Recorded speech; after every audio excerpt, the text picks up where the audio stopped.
on Tesla's production for the first quarter, as well as we also talk about a shift by Tesla from being a cost of goods sold only focused company over to something in, I want to say, the well-marketed area. This is Greg for Teslafaninsight. Thanks once again for joining us. If this is your first time, welcome. If you're a repeat visitor, welcome back. We also want to thank our Patreon supporters. If you enjoy this show, would like some better ideas on investing and trading, please just join us on Patreon. So, as you know, we just got revenue numbers, or we just got production numbers, which implies what our revenue numbers look like for Tesla for the quarter. So, I have to say that if you look at the raw numbers, you can see why Tesla's stock price is down, call it 7% on the announcement.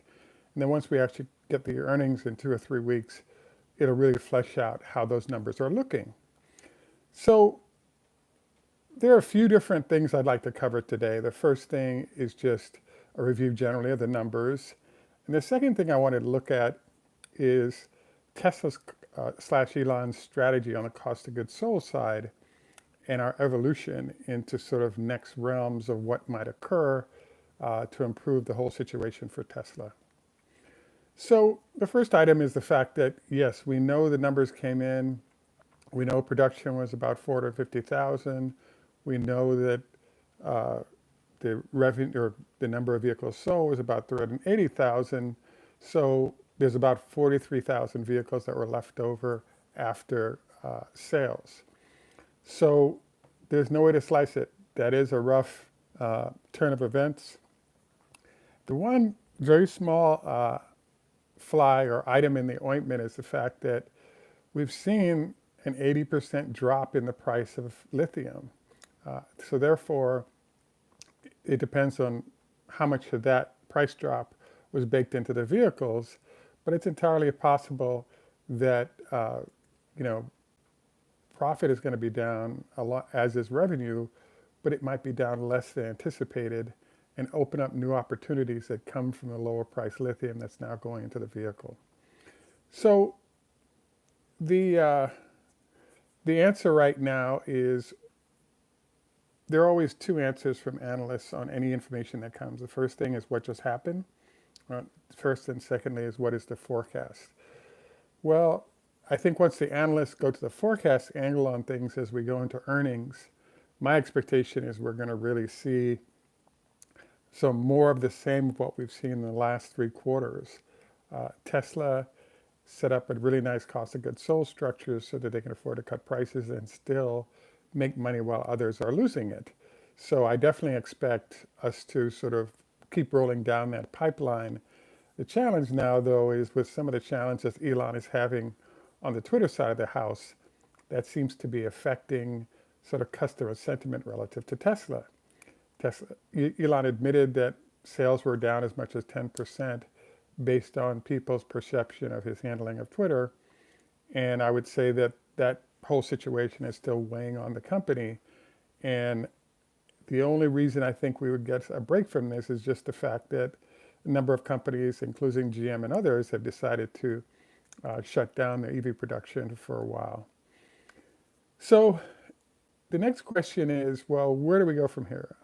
My initial reaction, I thought, was like, oh crap, we're in a tough situation. Sales keep declining over time, revenue keeps declining, and that drags the stock price with you on both sides. There are a few things that come up that I think affect all of this situation. And we're actually going to do a show about the Semi, because the reason why the Semi is not here is because Elon didn't want to give those battery packs at a low price to go into the Semi. And so if we have 40,000 vehicles sitting out there that were left over from production, and we simply produced at the same level this quarter as we did last, that means we'll have another 40,000 worth of battery and other elements that could go into a supply of semis. And there's the capability to produce 2 to 5 vehicles a week. So I think that the Semi could actually sop up all those extra components easily. And now we have customers waiting for semis for a long time, could actually have that being an outlet. So I'm also raising the vector of the fact that One of the vehicles that's been waiting to be done for a long time is an electric van, which has not been done. The one other thing that I've been discussing with a Tesla friend uh, slash employee about is um, the line segmentation. So right now, one of the things that Tesla has not been doing that makes a lot of sense is as the stock price has been falling, let's say from 250, the distance, let's say from 250 to where it is now, let's say mid 160s, is, let's call it $70 a share. Well, it turns out that if you bought Rivian or if you bought Lucid, which are companies that are using pretty much the same stuff Tesla's using, but at different market segments, be it the pickup or be it a high-end vehicle, Tesla can now concentrate sort of a separation from those vehicles, but give them all the advantages of economies of scale, et cetera, that Tesla might have. And the cost is probably only between $5 and $10 a share. So if Tesla puts out that kind of cash, they've got a new brand they can work through to put vehicles out, and it doesn't carry all the reputational issues or direct Elon issues that Tesla might. And you also have potentially those executives sort of running in a semi-autonomous fashion, but Tesla benefits from that. So I don't know if you notice here, but what I'm sort of getting at is there's a whole bunch of interesting angles to the left and right that give Tesla a huge number of ways to sort of do interesting things that are lucrative. Now, the one other angle that comes to mind is that one of the challenges for Tesla right now is that Tesla slash Elon really is not into rich people. All right?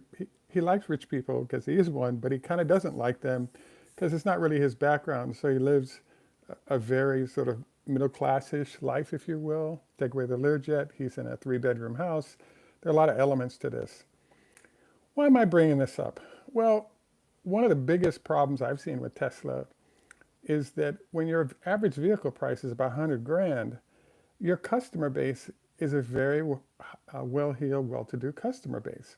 And those folks are used to Mercedes quality care versus what they've been getting from Tesla. So we're starting to see a shift in this process. For example, right now there are 7 different wraps you can have put on your car, so you could have a color choice that's other than the standard line of what Tesla has to offer. I believe what's going to happen sometime in the next few months is there's going to be an opportunity for Tesla to simply go out and do conversations with customers.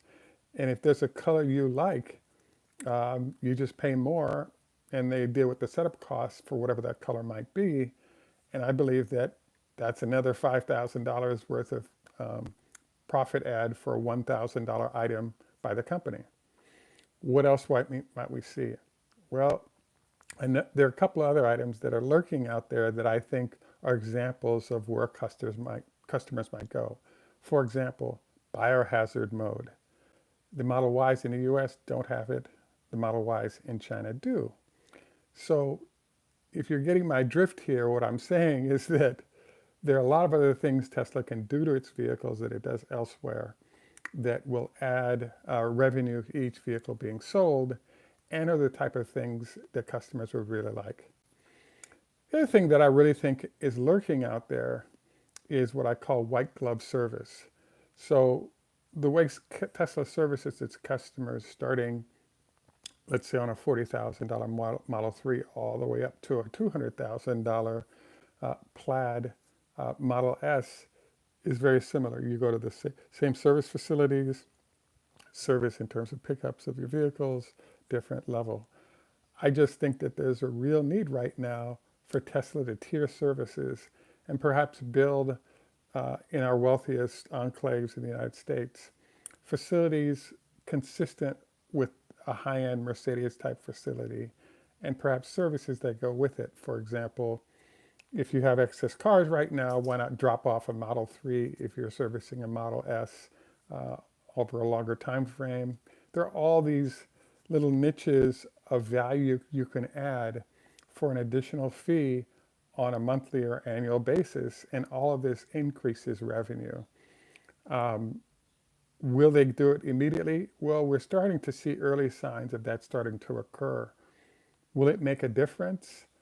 I think that if your customer base is buying $100,000 cars, they expect a certain level of service and they're willing to pay for it. For those that aren't, they don't have to go for it. But for those that are willing to, you all of a sudden opportunity to actually grow revenue and profit and sales. So we have a show that we're going to be doing this week that I encourage you to come back for, and that is focused on, well, what's happening with the semi and what are the implications of the semi? So one of the reasons there's a tiering process right now where first, obviously, the Model Y was the last major thing that came on. The Cybertruck is here now and is delivering units, but not high numbers given price tag and some of the other things that are going on with it. But that is potential. I really think that there's a question mark riding on the company right now, which is Elon has developed the cost of goods sold process. So what his plan or his walking plan was between robots, between economies of scale on his vertical integration process, his goal was to be the lowest cost producer and therefore be able to make money where other people are not.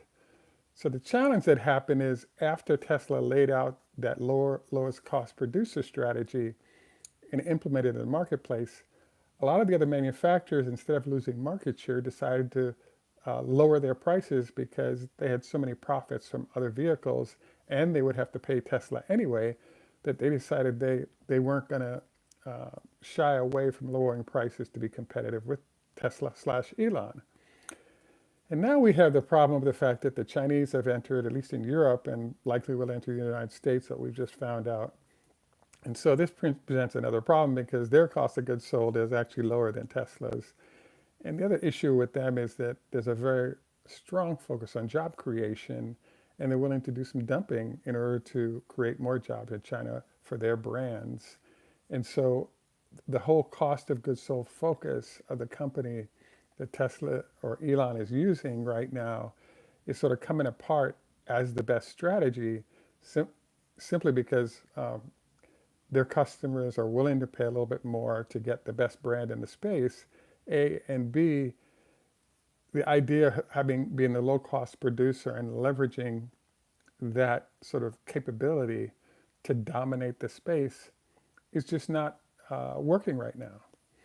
So I wanted to bring all this up because it's my belief that we're in a zone right now, obviously where things are challenging for Tesla, but I have to say it's unbelievable the number of beautiful options that Tesla has for having better revenue, better sales, better profit, better everything. And the only question mark is, will we get that from the company in a more aggressive basis, or do we sort of maintain the path of lower sales, lower profit based on lowering prices? I think it's clear that that strategy is not going to work going forward, and I'm hopeful that we get a chance to roll them out into some of these very easy to reach revenue builders that are available right now. So we actually look forward to your comments on this. Very much look forward. You also look forward to our upcoming semi discussion because I think you'd be surprised how profitable it will be for Tesla. At any rate, this is Greg for Teslafaninsight. I want to thank you once again for joining us. Next is our usual health tips. This is just a reminder today. If you plan on doing lovemaking, please make sure you have a salad or something very light. The reason is the blood flow to your stomach being minimized will enable the blood flow to go elsewhere to support other activities that would be enjoyable, as you might imagine. So if you have any pipeline to Elon, please encourage him to think about all these well-heeled customer of Tesla that would love to have all kinds of really cool things that are available. For example, there is no Tesla performance driving school on either coast of the United States that could be done at a track with a couple of former race drivers to show how to optimize the performance of your Tesla. We also do not have an exclusive performance-only Tesla line of vehicles where folks can stay within the parameters of the warranty, but soup their vehicles up. So come on, Elon, it's time to get off the cost of goods sold plan and let's get on the add more revenue based on things customers like plan. Anyway, once again, we'd like to thank you for joining us. This is Greg for Teslafaninsight. Tschüss, au revoir, lahithro, hodafes, drajute, ni hama, arrivederci. In Namaste. And in Jamaica, we say enough respect, walk, good man. Thanks for joining us. Have a great day, and bye for now.